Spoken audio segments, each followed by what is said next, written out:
Hi, and welcome everyone. Hi everyone, welcome. My name is Dr. Haifa Maamar. I am the Director of Emerging Technologies here at Full Sail University. And today we're streaming live on Facebook, LinkedIn, and YouTube. Today, actually, we have a special edition of Tech Tuesday, and it is happening on a Thursday. And we're actually joining forces with Taken Flight and my dear friend, Dr. Heather Dartez, where we'll be talking about a hot topic, and actually it's considered the most significant change in history and the way we do business since the industrial revolution.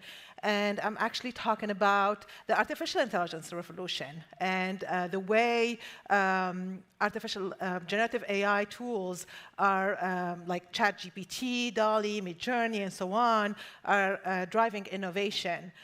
So I'm so excited to be here with these amazing panelists. Yes, I'm so excited to be here too. And thank you guys in the audience that are here today, those of you that are joining us on the live stream. We really appreciate it. When Haifa and I talked about doing one of these and doing a panel together, AI was one of the first topics that came to our mind because it is such a hot topic in the news. It seems like it's what everybody's talking about. Yep. But we wanted to approach it from both a technology perspective and a business perspective. So my background is in business. I invited two people that I think are wonderful representatives of the business community, Holly Picano and Davey J. Esquire. Holly, could you tell the audience a little bit about your background? Sure. I graduated with my Master's of Science in Digital Marketing from Full Sail. Woo-hoo! And I've been doing digital marketing things ever since. And most recently, I wrote a book about ChatGPT, using ChatGPT as my co-author. Awesome. Interesting. Davey? Awesome. Hi, thanks for having me. So I am an entertainment and intellectual property attorney. I'm a partner at a firm here in town called Meehle & J. I'm licensed to practice in Florida and in Tennessee, and I'm also an adjunct professor of law at Barry University. And although I did not attend Full Sail, once upon a time I taught here too, so I do have a connection to the university. Absolutely. Known and loved well here. For sure. We're so happy to have you again here. Well, so as we said, we're approaching this from a business perspective and a technology perspective. And for me, actually, I have my two amazing industry experts. My guests today, I have Luis Garcia and Ian Meyer. And gentlemen, if you can please introduce yourself and talk about your background. Yeah, hi. Thank you for having me. This is great. My name is Ian Meyer. I am the Director of Security Education and Community at Black Hills Information Security. We're a cybersecurity firm that does penetration testing, security operations center work, incident response, all that. And my role there is things like this, helping educate folks and businesses around the risks and challenges that they face in security. And since we're all talking about Full Sail anyway, up until very recently, I was an adjunct instructor here as well, but family life got a little too busy, so I'm very glad to be back and be here. And we were so devastated when we lost you. He used to be an instructor in the cybersecurity program and the IT program. So we're so happy to have you here with us. Luis, you want to introduce yourself? Yes, thank you. So my name is Luis Garcia, and I am too a Full Sail graduate from 1996, and currently a tech executive for various tech startups that use both metaverse technology and or artificial intelligence technology. And I also worked here for 19 years, so I'm super happy to be back. And we were also devastated when you left, but we are so happy to have all of you with us here today.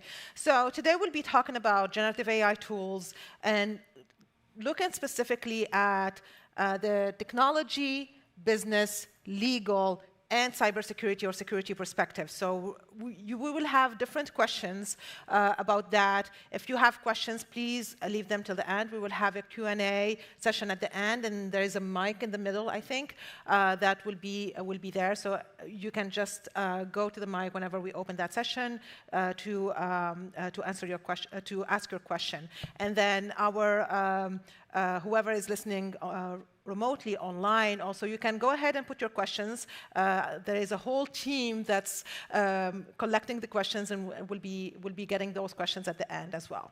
So talking about generative AI tools, so I want first to explain what is generative AI tool. And Luis, I'm looking at you because you are my tech expert here. I want you to explain what is generative AI tool, or what is generative AI, how is it different from regular or other branches of artificial intelligence, and then after that, once Luis explains this, I want you guys, if you can give us an example from your word. How is generative AI used in your word? Okay? So I always like to answer this question first by clarifying that artificial intelligence has been around for a very long time. Exactly. As a technology and a Yes. practice being developed since the 1950s. And it was just a practice of creating software that could learn. And by learn, it meant taking data sets and being able to create calculations so that you could predict data sets. And if you tell a computer, the days that rained and the days that it didn't rain, eventually can have an idea of the probability that tomorrow is going to rain versus giving the data I gave me before. What generative AI did is, because now we can store immense amount of data and we have a lot of high capacity processing power, you can take those data sets and make it really, really, really, really, really big. And when you do that, those algorithms that find patterns can find patterns that didn't they were not really before there, or that it was very hard to find.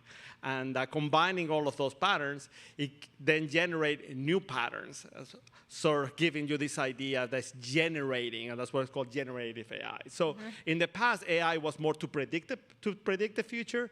This is more to generate the future. To generate new stuff. Okay.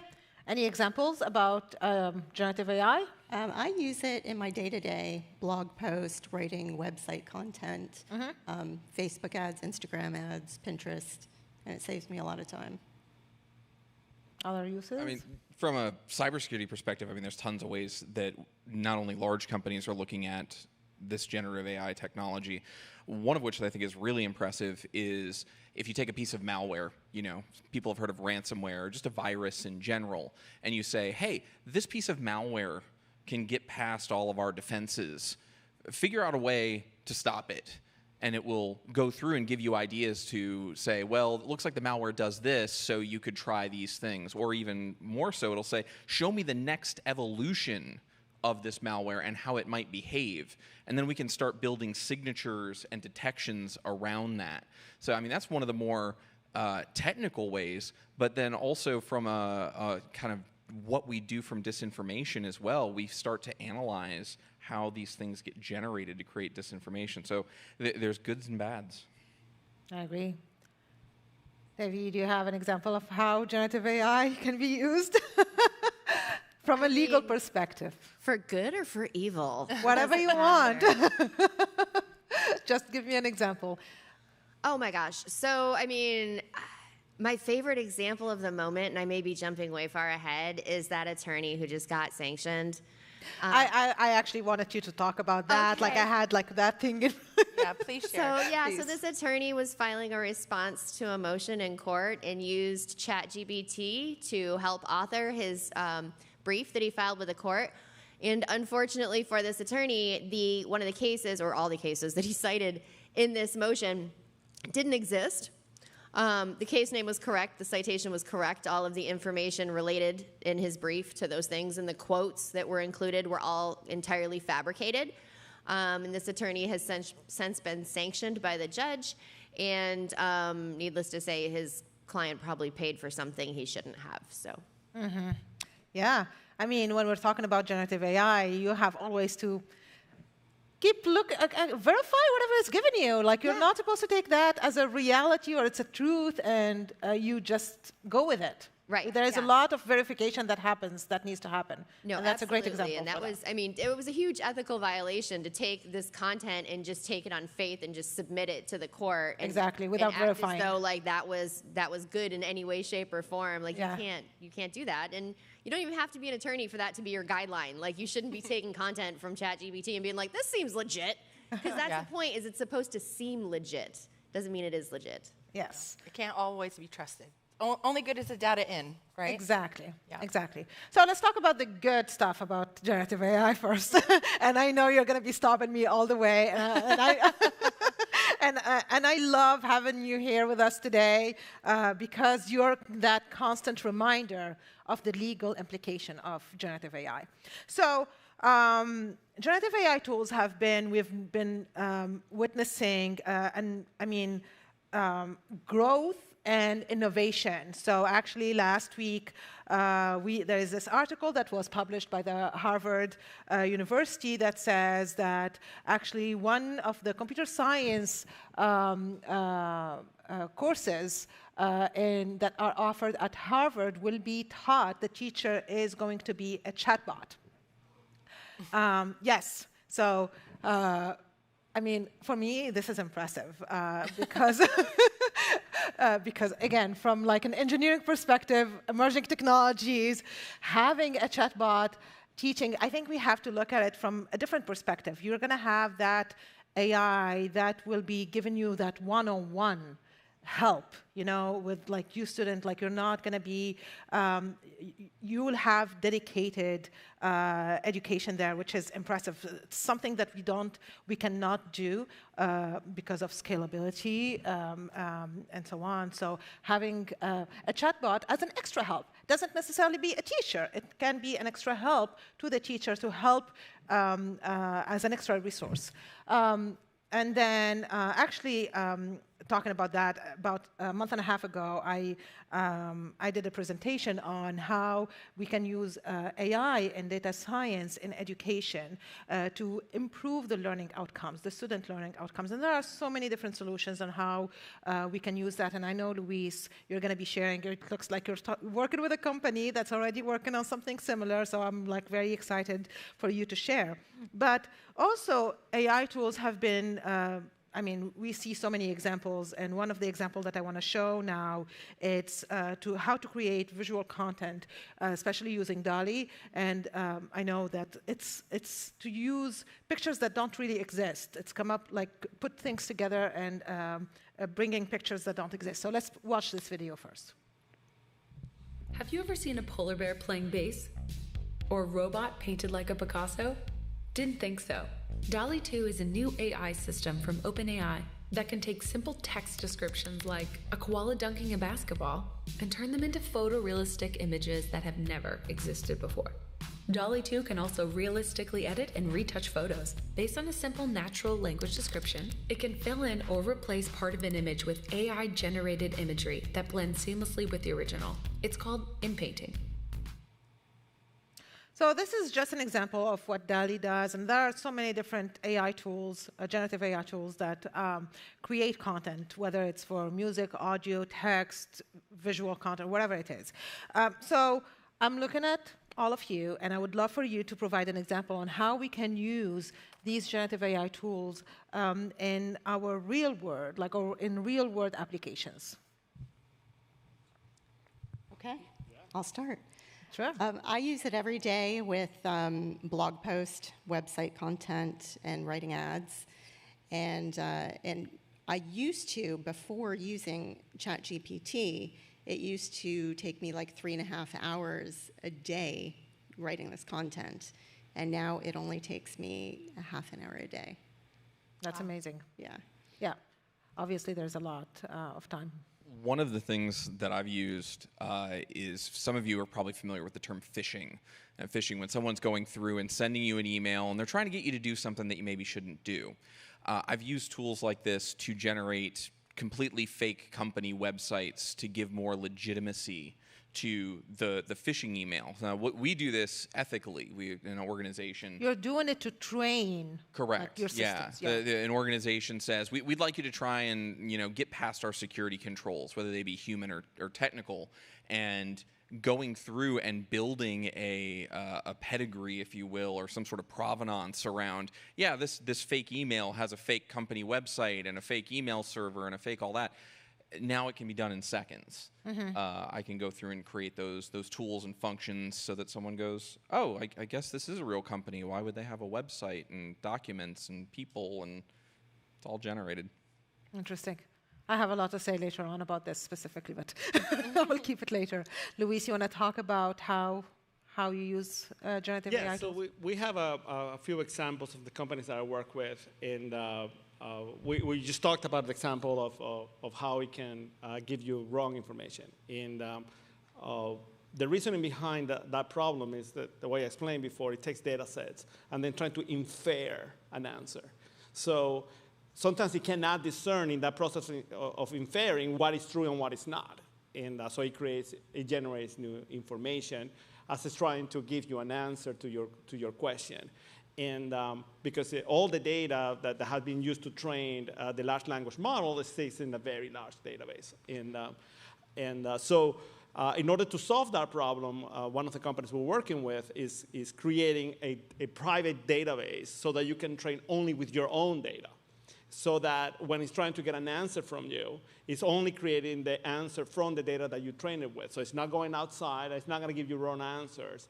And because it cannot infer with the data that it has. So I want to elaborate on that before you go further, is that you keep saying you're training the AI on your own data. Can you explain to our audience, how are you doing that? So the large language model has been trained already. And we'll talk about later about the biases and the problems with that, yes. and the copyright infringements, yes. All of it. And, but it basically is been fed data from all kinds of sources, and then he uses his algorithms to match patterns or to find patterns in data sets. So when I say training, is that you feed in your own information. Yes. And the way the large language models have been fed is with public information, sometimes not even fully public, and, but you can give them your own. So let's give an example. Let's say you are an instructor on a particular course, and you're reading all the materials for your course. You got the syllabi, your course descriptions, and you have your PowerPoint presentation for those that think that's cool, and assessments, all kinds of information, maybe links to websites, papers, things like that. You can then take all that information, feed it into your bot, and now instead of finding an answer by doing searches on your own information, then you can ask questions to the bot, and the bot will find the answer within the data that you fed. Mm-hmm. And so one big takeaway that I want people to think about this is don't use the large language model as a source of truth. And because it likely will not be true what it gives you back, especially if it's looking for information in the large language model. And use it as a way to create something new based on the data that you are feeding yourself. So in the example that I'm giving us, when you today use ChatGPT and create a new channel and train with your own data, all that information is going to the large language model. So somebody else can access it. But in the problem that we're trying to solve is if we create a private database, then it won't go outside. So it will solve two problems. Number one, it will not put your information in the hands of somebody else. So privacy first. Right. So if you're talking about creating a knowledge base of proprietary information, then it won't do that. And the second thing, it will not give you wrong information because it won't have the information to infer something wrong. And so that immediately creates databases that are knowledge bases that are easy to access. Mm-hmm.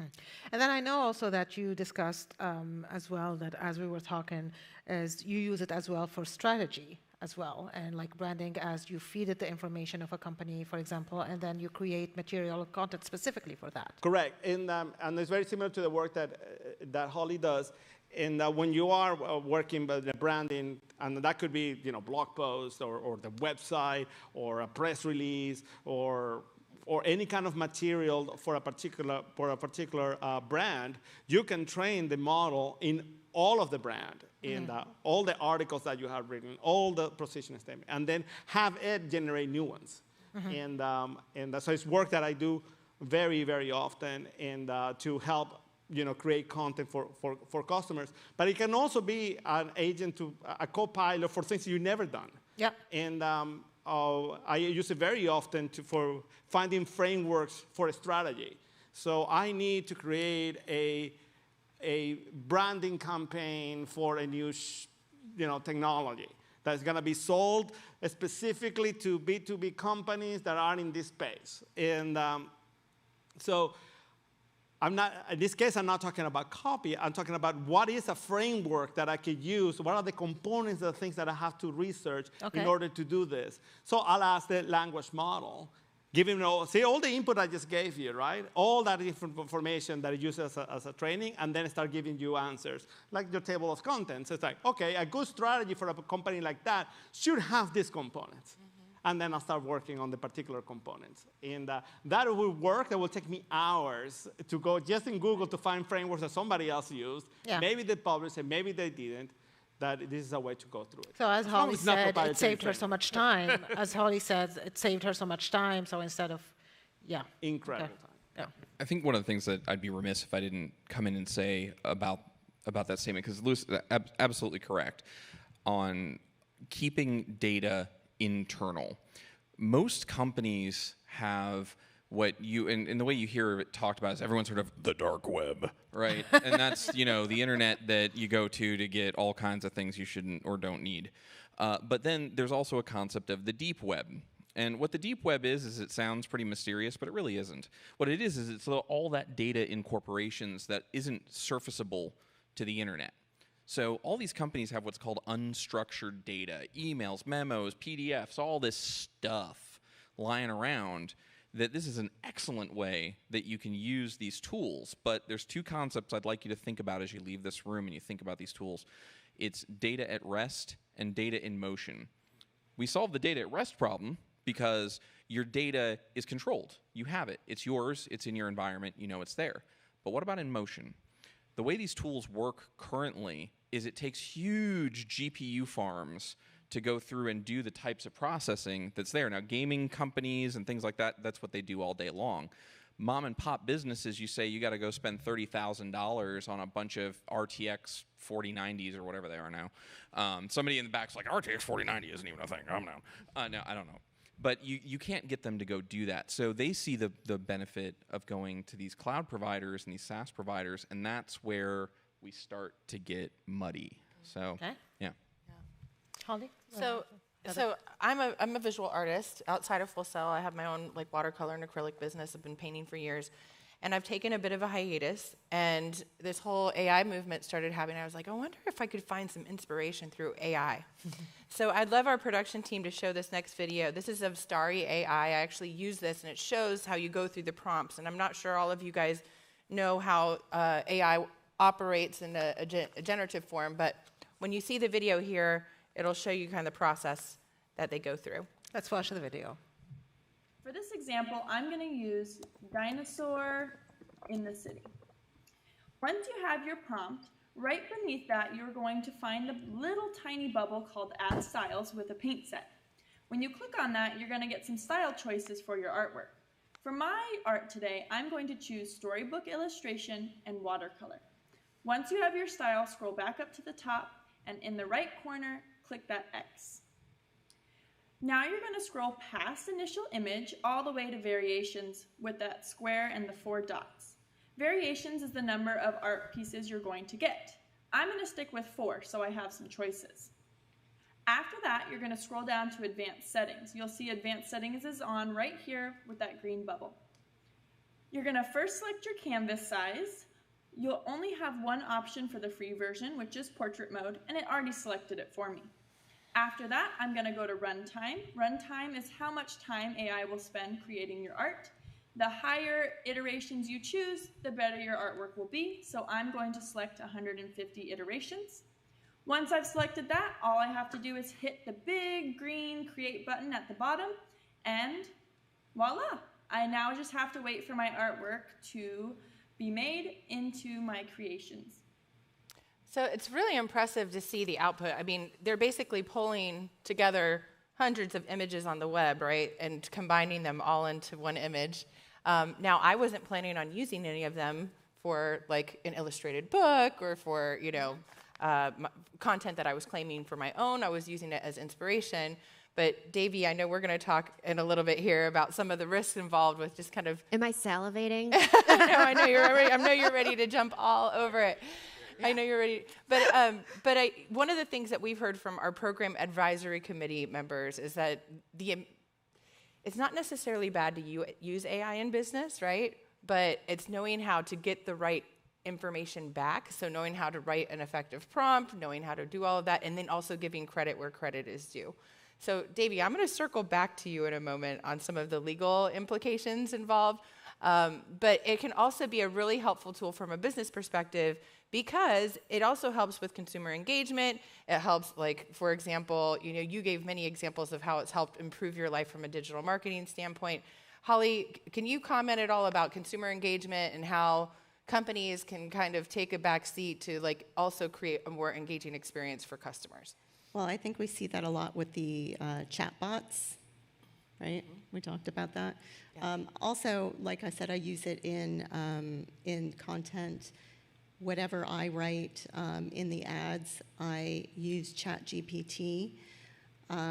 And I think I can make my message even better by using ChatGPT. So I think that helps a lot. Yeah. My background's in marketing as well, and so I feel like there's so much opportunity. Like even when we're watching Netflix, right? We're giving a curated list of different types of content based off of our own preferences and our own experience from the past. So there's a million ways that it can be leveraged. Yeah, if you're not using it yet, or even if you are and you're not using something called prompt chaining, that's something you want to be comfortable with. And what that is, for example, I'm not asking it to come up with my Facebook ad immediately. I'm not saying, write me a Facebook ad.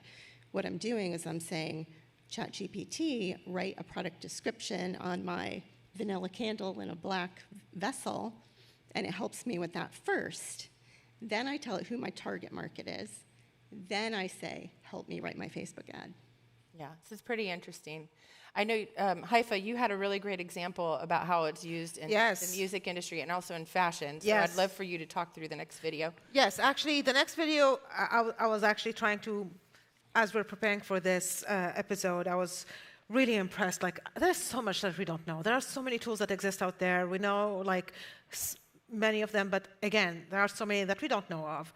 And these tools are helping to generate human-like text, images, audio, video, and so on. So I wanted to provide something for our audio students and music students. I wanted to show them some of the tools, and I actually chose this tool specifically. It's called Soundful AI Generator. And what it does is that it creates a music for you, and it creates a whole description for you. So I was like, oh my gosh, the endless possibilities that exist out there. So let's watch this video first, and then we'll talk about the rest. You know that tune that's been trapped in your head? Set it free with Soundful. Start with over 50 templates from different genres. Dial in the tempo, change your key. Endless possibilities for limitless creation. And with stem downloads in WAV and MIDI formats, Soundful lets you keep working on your songs on any platform, for any audience. It's never been this easy to create your own music. Make it your own with Soundful. So this is just an example. About how it is used to create audio. But as I was looking also, I found this great example that was actually created by a professor at MIT. And he was playing with the generative AI tool to train the AI tool to become a fashion designer. So let's put the first image here. And so what the professor did is that it was trying to ask the AI tool to act as a fashion designer and to design shoes that are in the trends or the latest trends that match the latest trends of this summer 2023, and then just put images.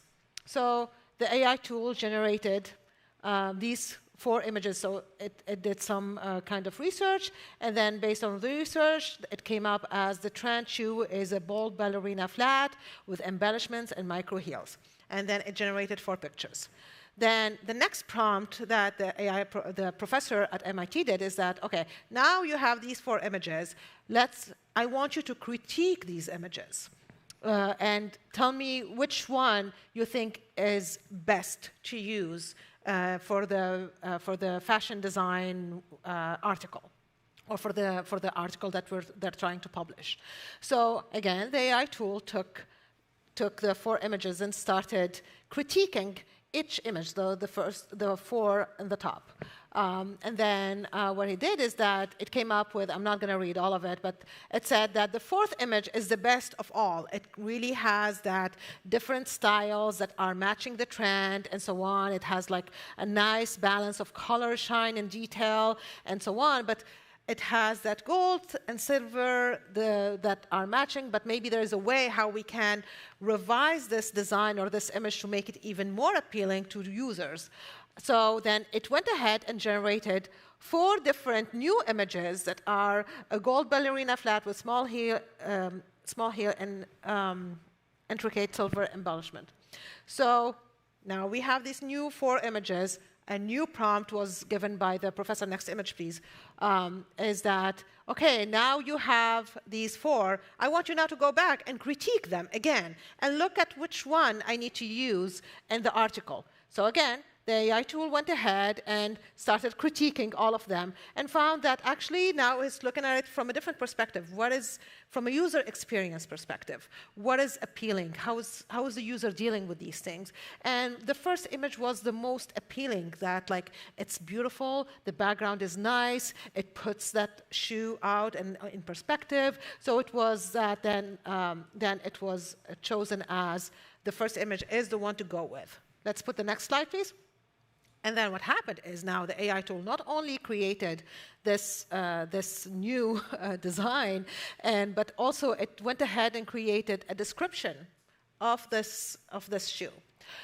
For me, I mean, I was reading this. I was having so much fun reading this because, like, again, it's there are no boundaries at this point of like the technology, but like also it pushed you to ask a question now every time that you're going to see something. Was it done by humans? Was it done by technology or AI? Was it a collaboration? Well, one thing we need to know here is that there was a collaboration. The professor kept prompting the AI to improve the output, which is very important when we're dealing with generative AI tools, is that there is always a human who needs to make sure that whatever we're given is good, and validating and then improving the output. So, I mean, this is just an example. I don't know if you guys have any other examples of like how we can have this collaboration between human and AI together to really come up with a creative something like this and an innovative something like this. I'm doing that every day. You're doing that every day? Tell me more.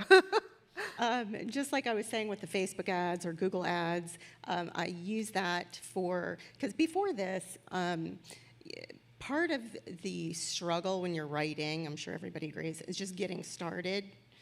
So this really helps you. It just saves so much time just getting started. So what I'll do is and like I think you mentioned earlier, the better your input, the better your output's going to be. Yeah. The more parameters you can give it, the better your output's going to be. So it's definitely a collaboration between the artificial intelligence and the human with the brain. I think one of the things, and it's very easy as a cybersecurity professional to go through and immediately just kind of go after all the problems, right? But one of the things that I think is really valuable here from a cybersecurity aspect that you might not technically think of is the concept of code switching. A show of hands, who knows, when I say code switching, does everyone know what that means? A couple people. Okay. I'm not talking about Python and C and Ruby and things like that if you're a programmer. What I'm talking about is the way that you talk to your friends when you're having a couple drinks and playing Smash Brothers is not the way you talk to your grandmother, right? It's not the way you talk to your boss, maybe. When you talk to different people, you change how you talk, whether it be family, whether it be someone who you're intimate with, whether it be an old friend, whether it be a stranger on the street, you speak differently. So being able to go through as a cybersecurity professional and say, I've got to make the executives understand why this is a terrible idea and can get us breached, you might have all kinds of technical in the weeds things to tell them, and the executives aren't going to care. But you can go to this tool and say, hey, I've got to talk to an executive. Explain this concept to me as if you were going to explain it to an executive. And it might give you that point that you can go through and say, okay, so this is how executives are used to hearing things. Let me model my code switching and how I speak to them that way. And I'll end with this. Cybersecurity really is all about communication. I can tell you all the bad things that are going to happen. I can tell you technically why they're going to be there. But if I can't communicate to you why it's important, I'll never get my way. So this is a tool that can help with that. Mm-hmm. Very interesting. I think it's so incredible. Like, I've used it myself. I've used ChatGPT. You put something in and it spits something out. And every single time I've had to edit it in order to get it to where it needs to be, right? And I think that's where the human piece comes in. Like, I don't think we will ever be fully automated and always just AI is going to take over the world. I think we'll always need that connection, that piece. Certain things you would, though. And I'm probably going to talk about jobs, but yeah. But we can see a world in which what we call tier 1 support is fully automated. Mm-hmm. And then you think about the phone support now, it already kind of is automated, right? You call, nobody answers on the phone and say, well, if you want this, that's already a way of automation, right? Absolutely. And we hate it because you got to wait for the menus. Now, and now you got to kind of speak to it and it knows what you want. These tools allow you to get farther than that, not only understand what you want, but actually get you a viable answer. So I think there are areas when you could fully automate because the data is not data in motion, like he was explaining, and that others where absolutely the supervision is absolutely required. And so it depends on the case. I definitely agree with you. Yeah, there's a concept both in manufacturing and elsewhere where it's a life safety system. Your seatbelts, your airbags, the amount of engineering and protocols that go into making sure that that's not going to kill you when you're hoping that it's going to save you, those decisions can never be automated. IBM back in the 70s has said in technical manuals, it said a computer can never, ever be responsible, so it can never make a management decision. And that goes from there all the way up to our military and the drones that fly over. They can identify a target. They can say, this target should be eliminated based on my rules, but a human has to make the fire command. Mm-hmm. And that's the stark reality that we have to think about from everything from just what we say all the way up to military applications is who is going to be responsible and can they be responsible?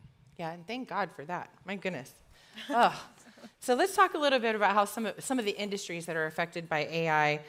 We have an image here I'd like to put up on the screen. I should really say that every industry is going to be affected by AI, but this image highlights some specific ones, if you guys want to pull it up. Cybersecurity, healthcare, manufacturing, transportation, education, information technology, business intelligence, supply chain management, construction, and retail. I mean, and the list goes on. I think we're going to see it touch every aspect of our lives. So, Holly, I would love for you to talk a little bit about some of the resources that you provided that kind of tie into this. How are companies creating efficiencies? And if you would like to show those examples, I'm sure our production team can bring them up. Yeah, if you want to bring the list up that I sent over, here it is. And this is something that students can take home with them today. We'll drop it in the chat, and it's got hyperlinks to all the software. But I categorize this into subjects, so that's all media, then marketing, sales, and admin. Otter AI at the very bottom here is a virtual assistant. You can use it in your Zoom meetings, so it'll transcribe your meeting notes, not just you, but everybody in your Zoom room. And of course, if you're attending a class, it will just transcribe whatever the instructor. So for you students, whatever instructor is saying, it will automatically put that. Right. So just to be clear, you need to get approval first. Yeah, I was just going to. I'm looking at you. I was waiting for Davey. You have to get approval of the other people in the room, or else it's wiretapping. Yes. Don't do that. It's illegal. You'll go to jail. Yeah. And so you don't have to have somebody taking notes. It'll take notes for you. And of course, my personal favorite, ChatGPT, use it every day. I don't know if anybody's used Synthesia. I have a hard time pronouncing that. But that's pretty cool because you can actually create videos with AI avatars, and you can actually create one of yourself. And you can train it to use your voice, so it speaks in your voice. It sounds just like you, looks just like you. So it's pretty cool. That's amazing. So again, we'll put this in the chat, and you guys can take that home. Can they then use your voice for something else? Oh, I'm sure that's out there. Of course. Yeah, of course. So once you record your voice into their platform, then they can mimic your voice for other people's things. Well, now you're the lawyer, not me, but, but it costs you a pretty penny to do that one. It's like $1,000 a year. Right. For you, to use my voice and my. This is where it pays to read the small print. Oh, absolutely. Yeah, so. Because, and that's the thing is, like, a lot of people will use products like this and nobody reads the terms, right? Like, literally, you guys have clicked accept on every app you've ever downloaded, and you have never read any of it. So sorry, I know, own your first child, all of you, because I wrote it in your terms. Kidding. I don't want your children. But anyways, yeah, so you need to be really careful about what rights you're giving away with all of these and what access to your data you're giving away. So for example, somebody had suggested that we use this certain program at my firm that it's kind of like Grammarly and would assist with, oh, well, this will make sure that it's written properly and it'll check your citations and it'll do all this other stuff. And so me being the nerd, pop open the terms and conditions, and it goes, oh, they're going to store copies of all of my confidential client material? I don't think so. That would be an absolute breach of my ethical duties to my clients. So a lot of times you're not realizing what you're giving away when you're accessing tools like this. So I urge you to be very careful and take the time to look at what you're doing when you open these tools and you start using them, because, has anybody seen, side note really quick, has anybody seen the new season of Black Mirror? Yes. Okay, so the first episode, Joan is awful. Welcome. Okay. Can you tell us about that? I still did not watch that season. You have to watch. Yeah, I am going to watch it tonight. I'm not going to spoil it for anybody, but it's about this girl whose life pretty much goes awry and goes very public due to the terms and conditions. Oh, interesting. Yeah. Okay. It's a wonderful episode. So I was going to jump in on that because cybersecurity people and lawyers often think the same way, and it's almost an order of operations when we find out the bad thing has happened, right? And I used to work for large multi-billion-dollar firms, and you'd get people come to us all the time that say, oh, well, we've got this cool tool like Otter AI, and it's going to do transcripts for us. And I'd go, no. That's literally taking all of what a lot of people consider, like you said, private conversations. You have to warn them sometimes. You all have used Zoom here, and you hear like, "This is being recorded." That's the lawyer saying. That's the prompt, letting them know that if they don't like this, they can't. They can drop out, right? So that being said, you go through, and as a cybersecurity professional, I'm monitoring the firewall. I see all this traffic going out to Otter AI. I go look that up, and I say, well, wait a minute. All our data is going out. Every conversation about new products, new services, things we're going to do, legal matters, it's going out to there. Is that okay? Maybe it is, maybe it isn't. Maybe your company has a risk appetite for it. This is the individual over here who would then make sure that that contract covers you. And I'll finish with this thought. Microsoft is now doing a lot of this.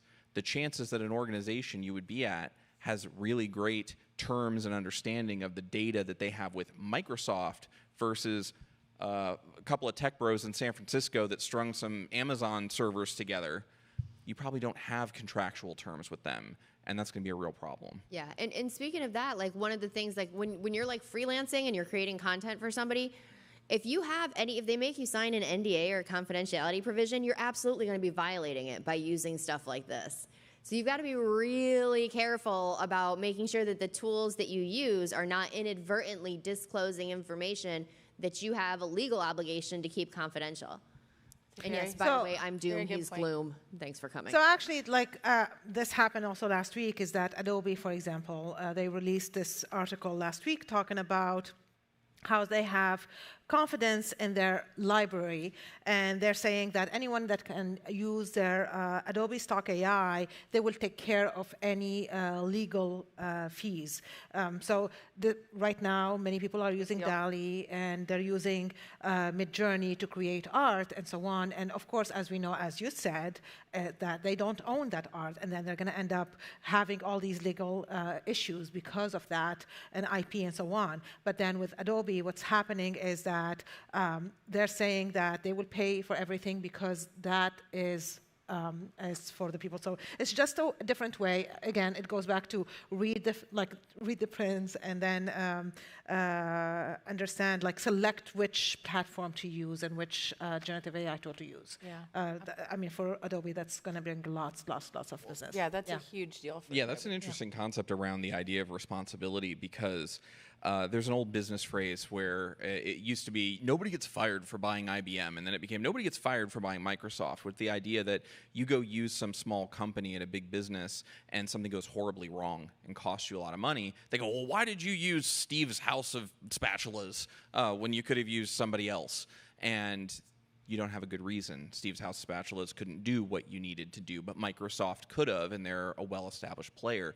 What Adobe's doing is they're leveraging that. They're saying, we're a well-established player with a big bankroll. We own a lot of these images already, and we can train off of our own data set. Because of that, I can ensure you as a business that if you get sued, that we'll take that. And that's fantastic. Why wouldn't you do that? Is there a cap on that? I'm sure there There's is. got, you know, it's funny because a lot of times those like, we'll cover your damages up to the amount you paid us. That's true, yeah. A lot of times there's a cap, a limitation of damages. You're going to cover me for... It sounds really good until you're like, crap, I only paid him $50. Like, You're going to cover me for my Creative Cloud subscriptions? Yeah, exactly. Well, really quick, I want to have Holly, you actually brought some really great resources for our students, and I want to touch on those really quick.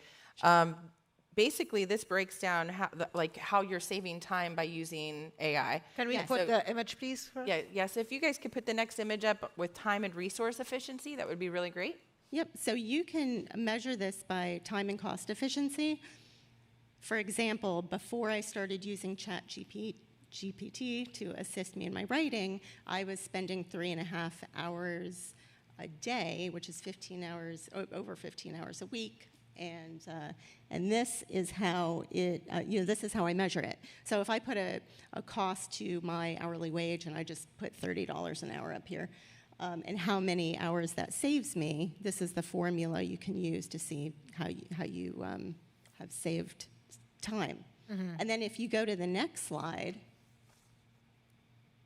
this is something I created, and you can take it home today too. We'll put it in the chat.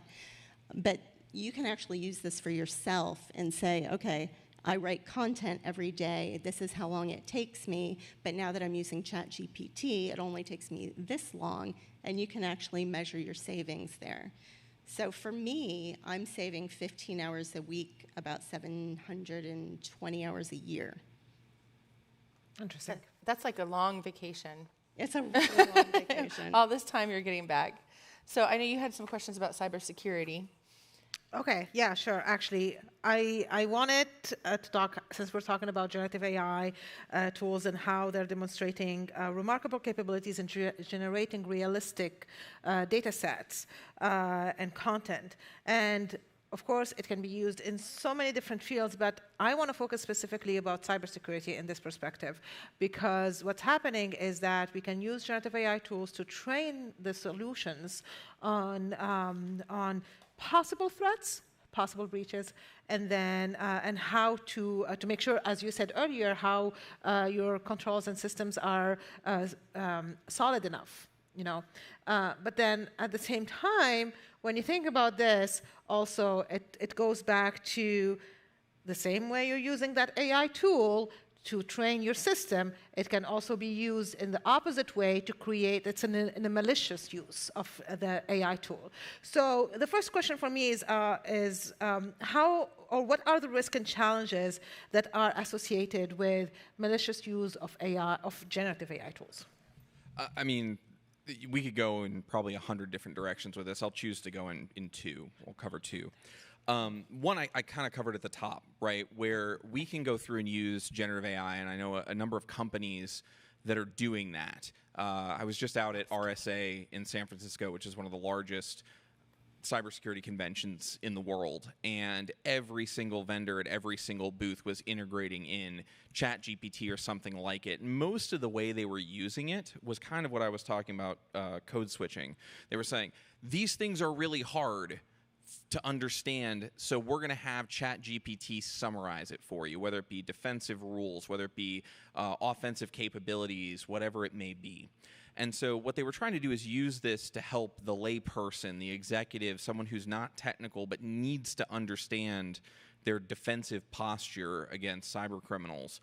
That's how they were using it. The other one, as I mentioned at the top, was malware. A defensive person could go through and say, take this malware sample and generate a bunch of new ways that it might evolve, that it might bypass my detections, that it might bypass commercial products that are meant to protect me. And by discovering that and generating it before an attacker, you can start to build signatures, ways for these tools to block things. But the one that I'm really worried about from a security aspect is everything in security boils down to one thing, and it's trust. Every control, password, everything. If you log into a system and you enter in your password, you go, oh, well, I authenticated. I gave them my password. What's actually happened is the computer is trusting that the person that has this password is the person who can connect to it. Well, what happens when trust goes out the door? And we've seen this already in the war in Ukraine. Some cyber criminals, some hacktivists, I don't know where they came from, but they created a deep fake video, hacked Russian broadcast, and put on Putin basically saying, we've lost, we're failing, whatever, to hurt morale. When you get to the point where you can poison trust, the rest of the controls go away. So we have to develop new ways to detect when trust has been violated. And that's really what it all boils down to. You know, this is very dangerous what you're saying, because like when, as you said, we're talking about trust. For me, it goes to, what are you guys doing as cybersecurity professionals to handle or to identify which ones are false threats versus real threats? What actions are you taking, and how are you protecting the people or like your clients from that perspective? And I know like here, like you're just like an expert, so I'm like not trying to put you on the spot, but like I would love to know, what are you guys doing to handle stuff like this? The face that I was making that you were interpreting wasn't that you were asking me a question I wasn't ready to answer. It's that you're going to be scared by the answer. And the fact is, not a lot, but not because we're not trying. It's very difficult. These tools are evolving at a pace in which actually detecting these things is very, very difficult. And I'll give a very specific example. There's a concept in generative AI called GAN, right? And it's a generative adversarial network. And some of the first images that we saw generated were from these types of models, these GAN models. And there was a website called thispersondoesnotexist.com. I think it's probably still up, and it was a proof of concept for this. And it generated a real person, well, I'm sorry, it generated a face, but that person doesn't exist. It's not an actual photo, right? What other researchers discovered is there was a bias in that algorithm and how the face was generated. And what it was the eyes. The eyes were always dead center in the image.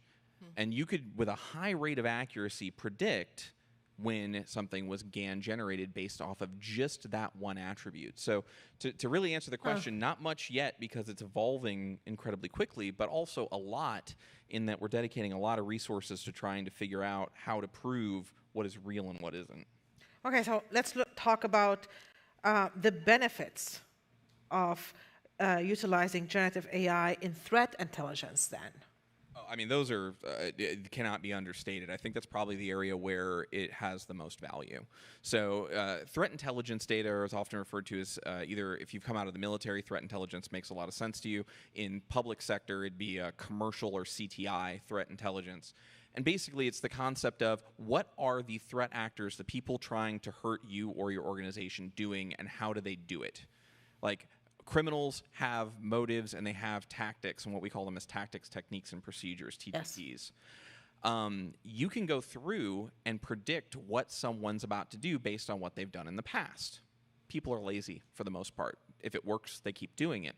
So you can take all that CTI and say, well, if this threat actor group that we know comes from these IPs has been attacking these areas and they're moving here, what's the next likely thing they're going to do?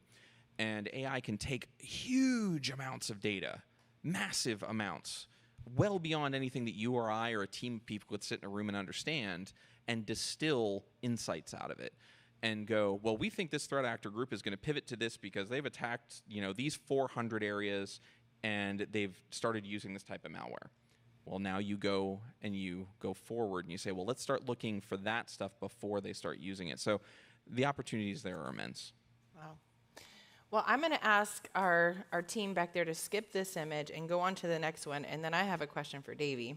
So the Copyright Office has actually issued some material, some guidelines on how AI should be registered. And so if you guys go to the next, go ahead and I'll wait for you guys to get it up there. And then go to the next slide. You can see it highlighted, and I'm just going to read this real quick. So if you wanted to submit an application of works containing AI-generated material, there's a lot of convoluted language here, I know, but it says an application. Do you want me to summarize it real quick? Yes, please. Okay, so when you fill out a copyright application, there's a section that says, hey, you, the person who created this, you're called the author. What did you create? And so when you're using something that's partially AI, you have to say the selection, coordination, and arrangement of whatever you created was created by the author, and then you say whatever the AI created, describe that content, and then you say generated by artificial intelligence. So you have to disclose what portion is created by the human, what portion is created by the AI. However, that's only appropriate if there's a tiny, tiny bit of content in there that's AI generated. If there's more than a tiny bit of content in there, you have to fill out, and you can't really see it that well on the screen because it's this lower part. There's a whole different section you have to fill out in the application. It's section 4, limitation of claim, which means they just made it really hard for you guys to do this accurately.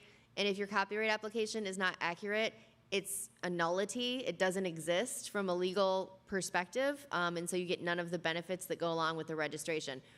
So, 2 things. One, they really ought to update the applications to just have a yes/no checkbox with AI and then a little fill in the blank that says, what did you do? And you put it in there. That would be much more user-friendly. However, they don't listen to me.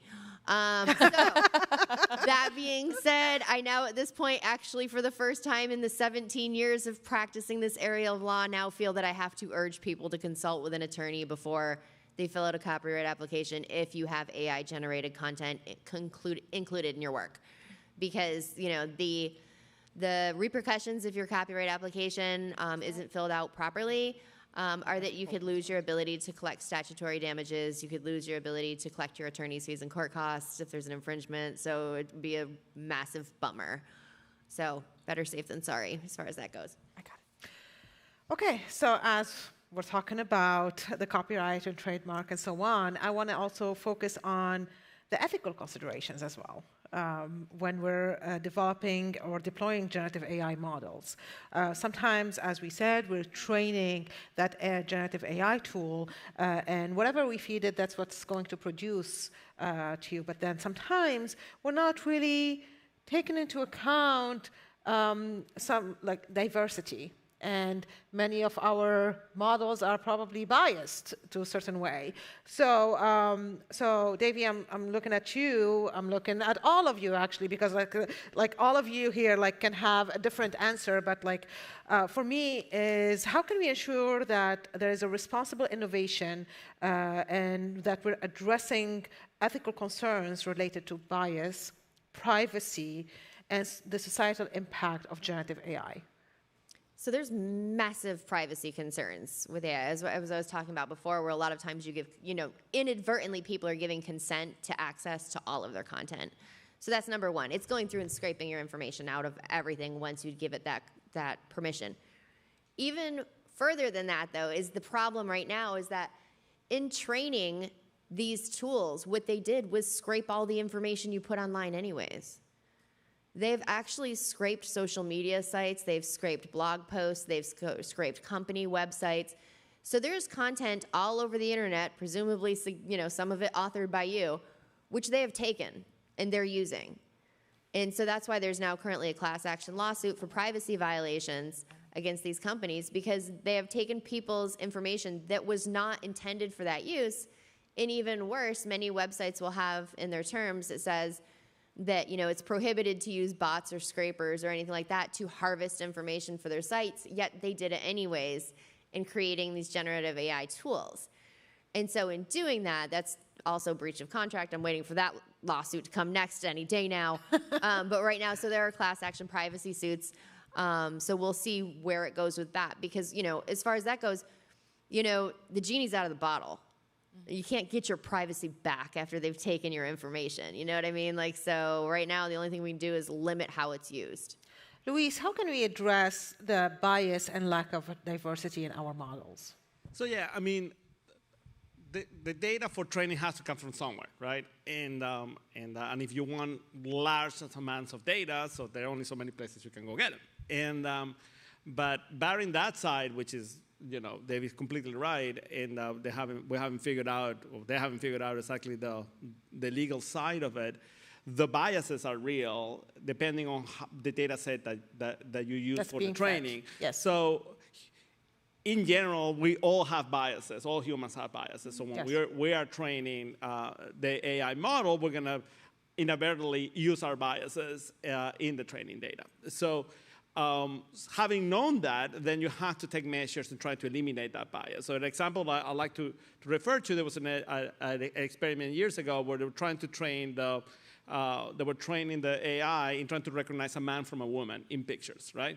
Now, what they get the data, that's a whole other conversation. But this is man, this is women, this is man, this is women. You can do that exercise. At some point, it seems like it knows how to recognize a man from a woman, but then they realized that the African-American pictures did not do such a great job. And it was really struggling trying to recognize a man from a woman. And the reason for that is because the pattern that it was finding was makeup. So an African-American women use less makeup than Caucasian women. And that's why it wasn't, the training data wasn't as good to recognize a male from a female African-American. So the way they went around that is that they send the training data to Africa. So the team of scientists in Africa trained the model. And they had better sources and were able to work through the biases a lot better. So in examples like this, I would recommend that you use different training sets, different engineers for training, and different data sets that will make up for the biases that either you have as a trainer or the data set will have. I do want to add two pieces to that, because I agree 100%, and we are seeing more of that where companies are trying to get more diverse data sets. But I see two problems on the horizon, and one is really tech bros, and I'm sorry, tech bros, I hate to, well, I actually don't, but folks that are only looking at something purely from what the technology can do, right? So if you go through and you leave something, I always go back to phrases and analogies, right? There's this idea of, you tell me how someone is measured, or show me how they're measured, and I will tell you how they behave, right? If the person writing the software, they are measured by how much this software can get sold for, they're not going to take into account things like impact, diversity, things to that nature. Yeah. Really what is needed is ethicists and philosophy. You have to sit down with someone who can think about the humanities and the impact of this technology and start building controls around it. The problem, and this is what scares me most, is when you confront that with the tech bros and venture capitalists, they go, well, whoa, all that sounds like it won't make me a lot of money. And if you think that's not true, just go do research on Google's chief AI ethicist being fired when they brought up these concerns. They were hired to bring up these concerns, and then all the board sat around and went, well, hold on, that sounds like that's going to be really expensive, so how can we solve this problem? You're fired. Problem solved, right? That's the issue. We've got too many people that are just worried about the technology and not the impact. Oh, so speaking of that, Davey, this is directed at you. So say I'm driving along in my, or riding along in my self-driven car. Who's at fault if something goes wrong? Is it the AI? Is it the company? Is it the designer of the, who's responsible? So the truth of the matter is we're going after everybody. And that is not because we're evil blood-sucking monsters. That's just a fun side effect. But the reality is that it's because when you file suit in court, you have to bring all defendants for the same case at the same time. So if somebody's a potential defendant, they have to be brought in this same lawsuit. You can't then sue them later. So I couldn't first sue Tesla and then lose and then be like, all right, now I'm going to sue Heather because that didn't work. So you got to bring it all at once in the interest of judicial economy. So everybody would be named as a defendant, basically. So everybody from the person whose car it was for negligent operation of the vehicle and the manufacturer for a product's liability situation. But when we look at this from the perspective of something like ChatGPT or DALL-E, where we're talking about using written content or visual content, most definitely the person who used ChatGPT will be sued for copyright infringement, even if they didn't realize that the content that ChatGPT spit out was infringing anybody's rights. Doesn't matter. You don't need to know. That doesn't impact whether or not you're liable. Knowledge is irrelevant when it comes to infringement. Same thing for visual arts, So, and rest assured that the potential and the likelihood is absolutely there that you will be liable for infringement because these things are created by using other people's works. So what it's spitting out is based on other people's works, and it's the copyright owner's exclusive right to create new works based off of their own. And so it's a much higher likelihood that you will be held liable for copyright infringement when you use tools like this than if you create something on your own, quite honestly. So it's a significant amount of liability. And then also as far as, the liability for the companies themselves, like OpenAI, they're all getting sued right now. There are multiple class action suits against them for using people's content without permission for, copyright infringement. And again, like I said before, there's also privacy suits. So we'll see how that all shakes out, but, a whole bunch of liability. Yeah, a lot to think about there. Yeah. So this is my last question for you guys before we go switch to our audience. CNN just had a report that 40% of jobs are going to be replaced by AI in the next several years, which is pretty significant. Well, that was like pre-Gen AI, This and it was before, like about yes. the technology, yes. Yes, so this was even before the generative AI piece. And so that's pretty significant and can be pretty scary for our audience, okay? I'm going to show you a couple quick images. I don't know what date they're from, so if you guys could put this one, jobs most likely to be taken over by AI. Cashiers, drivers, translators, stocking associates, most of these are entry-level type positions, right? Replaced by chat bots and automatic cars and things of that nature. If you guys could show the next image. Jobs least likely to be taken over by AI, okay?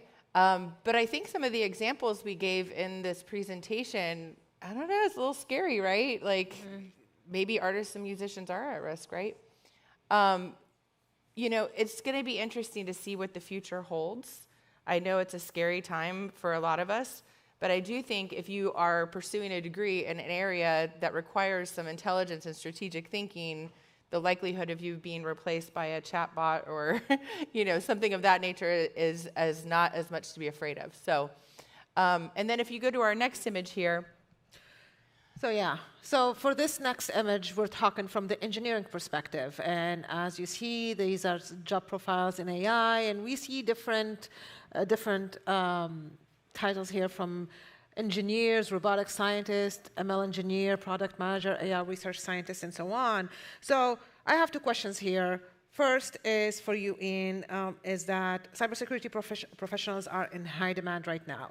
And we know that the adoption of generative AI will impact that job market. So how do you see the role of a cybersecurity professional changing with the use of these models? It's a great question. It really is, and it's one that we actually talked about. We do a shameless plug. We do a webcast on Mondays called Talking About News, and the same question came up, and I responded to it this way. I don't actually believe any of these slides, by the way, and here's the reason why. They say jobs, 40% of jobs, and I think that's wrong. I think 40% of tasks will. If your job is task-oriented, do this thing, move this widget, ring up this customer, yeah, absolutely. But that's because the task can be automated. The interaction, not generally as much. So the way that I defined this, and I think it's true of cybersecurity, I think it's true of any of the jobs, is I'm not worried about cybersecurity like going away. As long as there's criminals and people with computers, Yeah, of course they're not. it's not going to go away. Yeah. Will it be I said better? how it's going to evolve. Yeah, I was just saying, in general, it won't go away, and it will evolve. We'll start using those tools as some of the ways that I mentioned, generate malware, look at CTI, things like that. But any job, whether it be cybersecurity or anything else, that is a practice, and when you saw that last slide, you saw lawyers. Lawyers have practice. Surgeons, practice. That is a practice. They do that job as the techniques, the technologies, the processes change around them. A Civil War surgeon was like, drink this whiskey, I'm going to cut your leg off. We don't do that anymore. That was still a surgeon. Now we have anesthesia. We have all these different things that we use. Also still a surgeon. Yeah. That is a practice. Find a job where you are constantly evolving, and AI just becomes a tool that you use with it. Yeah, and this slide again, like just to how to say it, like specify here what I'm talking about is that these are, if you want to be in the AI field, these are some of the jobs or some of the profiles you can have. And then, Luis, my question to you is that what are some of the potential jobs that our student could look for upon graduating from any of the emerging tech fields or other fields to work in the AI? Right now, the way we do it in emerging tech. To work in AI or to work using AI? I want to work in AI because I want the technology perspective. Right. But like, I'm just going to say this from... But we can say using AI too. And using AI, Yeah, So like, okay, for me, it's like the tech, she wants the business. We're both like, very, very hungry. But like the way we look at it, for me specifically, is that I want the students to, I don't want them to use any generative AI tools at the beginning because I want them to understand and learn those foundations of computer science. But I want them to understand how to deal with, for example, any code kind of generated with a generative AI tool, because I want them to correct that code and then be ready for an industry where they can be that, how to say it, an AI research scientist or some AI developer or artificial intelligence, an AI engineer, to be able to develop something like a generative AI tool. So there's a lot there to unpack. And these are great profiles to go into. Any of those would be great. As a creator of technology, let's put it that way, right? And almost any field, you're probably going to have to either automate a process or create a machine that will help somebody do their job. Yeah. So that doesn't change the foundations of what we have to learn to become computer scientists. You still have to learn the basics of programmer. You still have to, probably the emphasis on statistics is going to be way higher now, and because it's so required for machine learning and for artificial intelligence. So if you want to work in a field when you are creating these types of technologies, the foundations of programming will continue to be very important. And the application of math and statistical methods are going to be super, super important. Yeah. Now, in terms of using AI, it's like any job. And I will say this, somebody, and I'm not the first one to say it, but an AI will not replace your job, but a person using AI will. And generative AI is an inflection point in technology. You say at the very beginning. We've seen in technology a few times in which this has happened. The microprocessor, the personal computer, the internet, and then most recently smartphones and even cloud technologies. And this is that kind of technology. That's a new revolution. Yeah, it's not only an algorithm; it's a platform. Mm-hmm. And to that extent, if you ask me, start using it today, even if you don't think it doesn't work for what you do, because it will be like going into the work, back in the 90s, if you went into the marketplace, not knowing how to operate a computer, you can't get a job. Right. But that's how it's going to be now, too. Yeah. Yeah. So if you're holding on thinking like, I don't need to learn it, it's scary because of the legal stuff, and all that is true, but you still have to learn it. Right. Because today, I love this advice. A person can be 70% more efficient. Yeah. And that as an employer, as you said, that's what I care about. Yeah. So that will be my recommendation. Is here to stay. It's like using the internet, using email, or browsing the internet. Mm-hmm. It's just another tool that you need to learn. Thank you. That is great advice. Thank you so much. Okay, well, thank you all for amazing input you gave us. So we're going to be taking questions now. If you have any questions, please go ahead. The mic is in the middle. Please introduce yourself, tell us which program you're in, and then you can ask your question. And then if we have any questions from the chat and remote, you can put them on the screen. We'll read them, and we'll have our panelists answer the questions. Okay, so we're starting with a question from the audience, from the online audience. Does AI-generated media have an AI fingerprint that allows us to track and identify fake, damaging content? So Luis and I were like debating over this and having like a very spirited discussion before we went live today. So do you want to start, and I'll tell you why I was going to crush your dreams? So when did you crush my dreams first? So for me, I want us to end on a positive note. So crush the dreams, and Luis will tell us like how to be positive about this. That's fair. That you should never leave off with me because it's but yeah. So basically, this came up, and so having some sort of regulatory requirement to have some sort of tag in the metadata, digital fingerprint, something like that to indicate that that this is AI generated. So not even necessarily whether or not it's fake or damaging, because what's fake or damaging is debatable.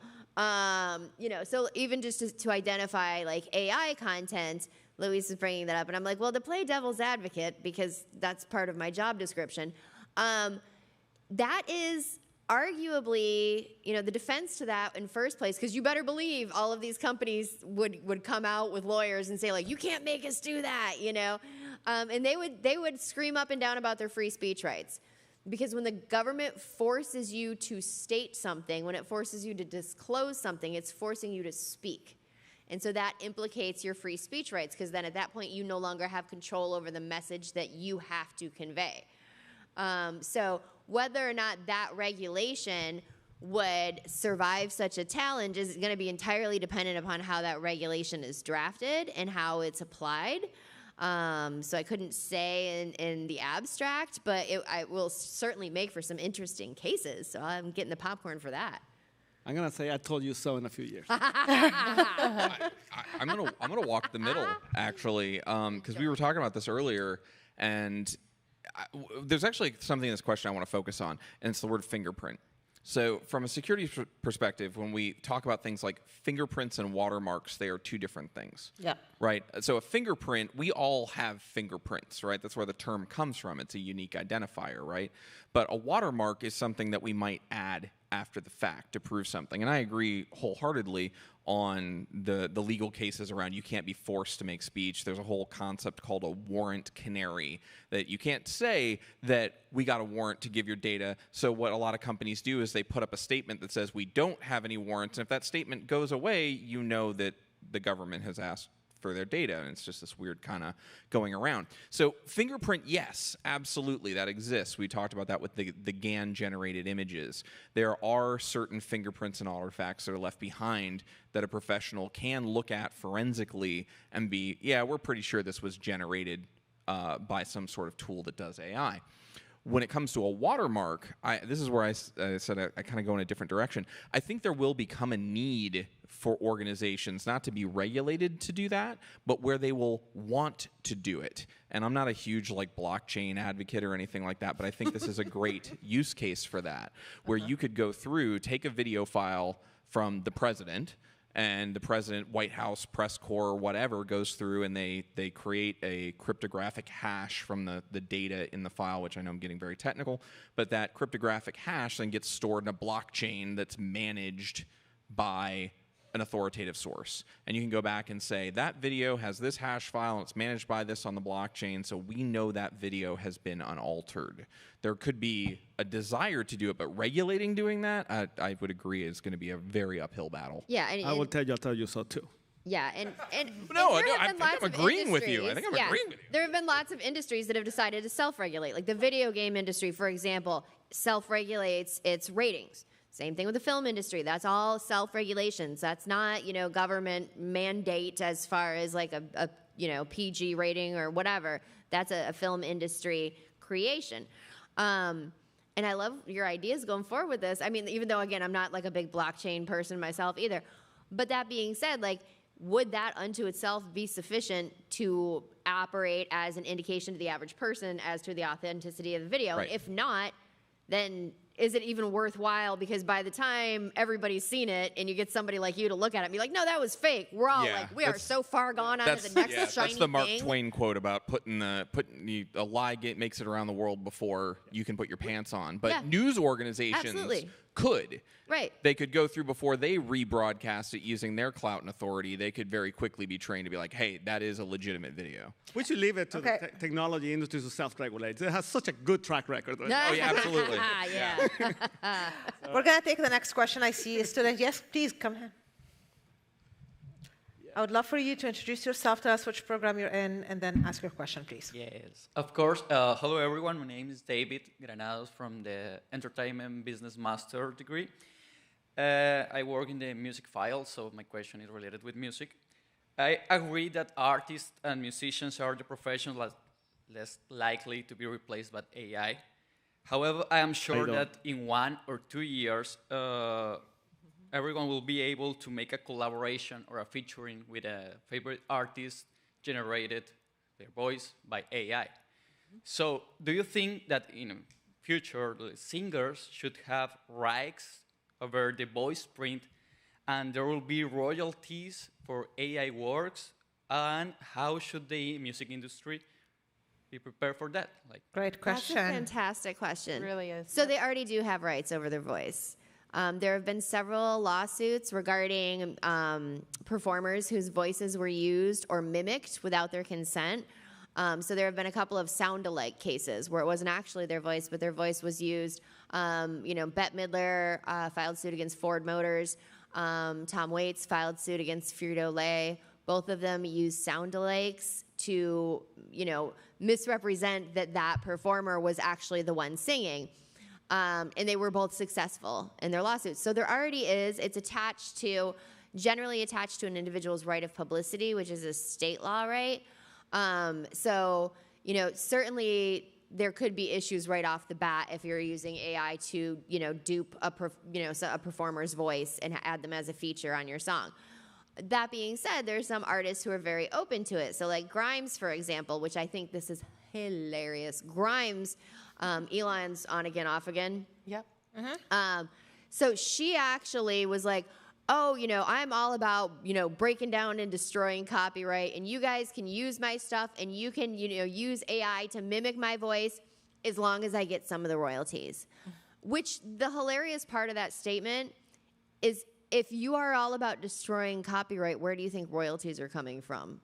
Yeah. Because royalties are just money that is paid to use somebody's copyright. So, royalties don't exist in a world where there is no copyright. That's not a thing. So I just thought that was hilarious. But nonetheless, she's encouraged people to go ahead and do that. So, there are some artists that are certainly open to it, flawed as the reasoning may be on other fronts. But, so there's certainly ways you could use it in some respects now. I just don't think that the law would evolve to the point where, people would lose the control over their voice or the rights to be able to sue for it. Okay. Having said that, I think artists will be replaced. A lot of them. There will be not as much work to be done. Because I can tomorrow hire 200 musicians, do work for hire for them, and then generate off of that work. And I'll probably be in the clear. So there will be less work for people to do commercials, to do, absolutely. I don't agree with that list at all. I mean, I think that any creative work is in jeopardy right now. So more the reason that you need to learn how to use it.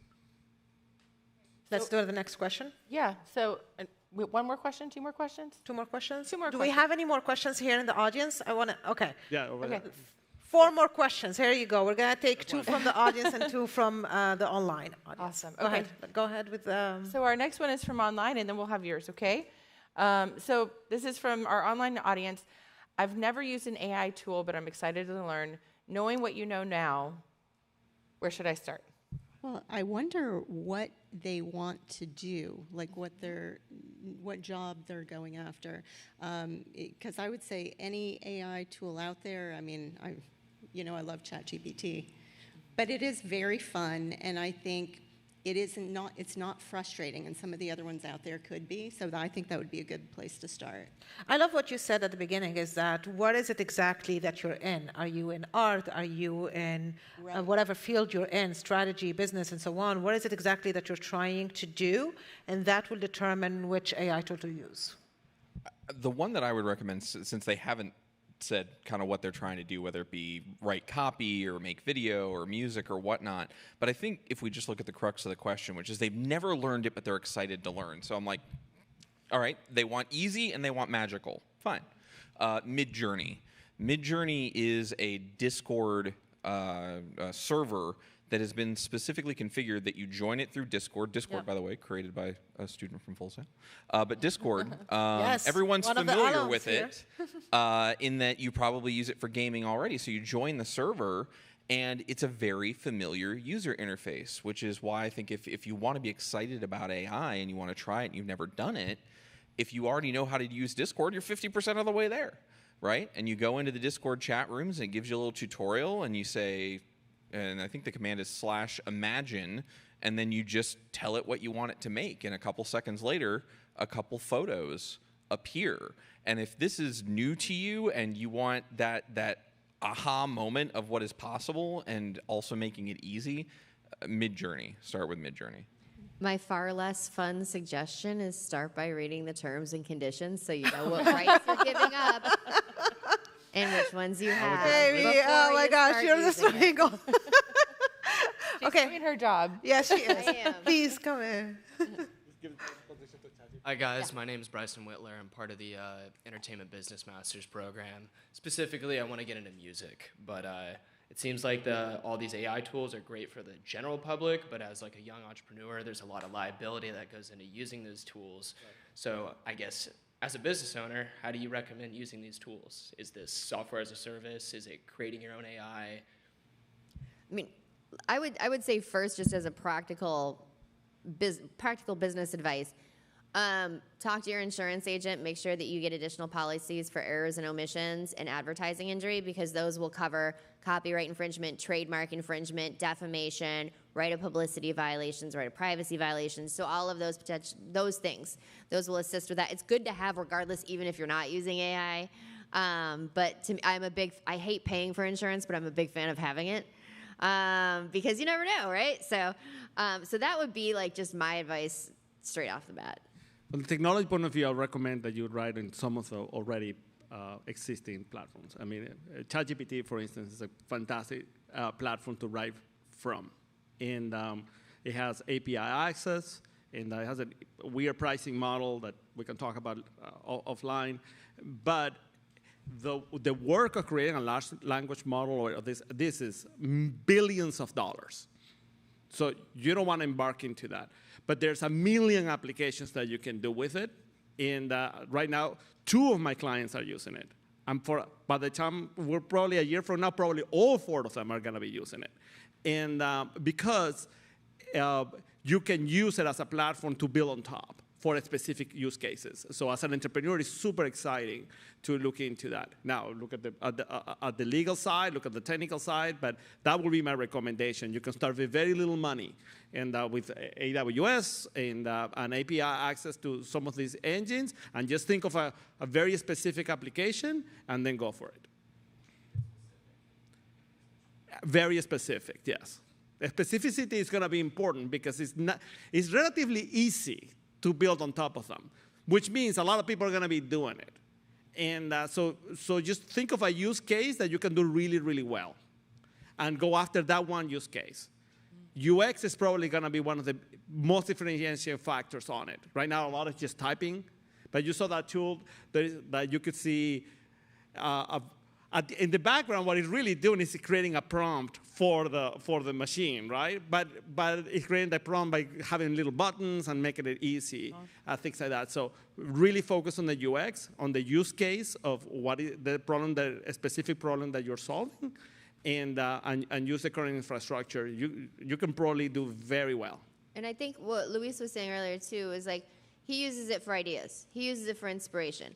There is nothing wrong with that. Like if you're not taking and using the actual content it spits out, but it spits out content for you, and you're like, wow, that's a great idea, or I love this, or whatever, and you rewrite it yourself with your own words, you're fine. Yeah. Then you just don't use the wording it spits out for you, because that's wherein the majority of your liability is residing. Same thing for like the ones that create visual images like DALL-E.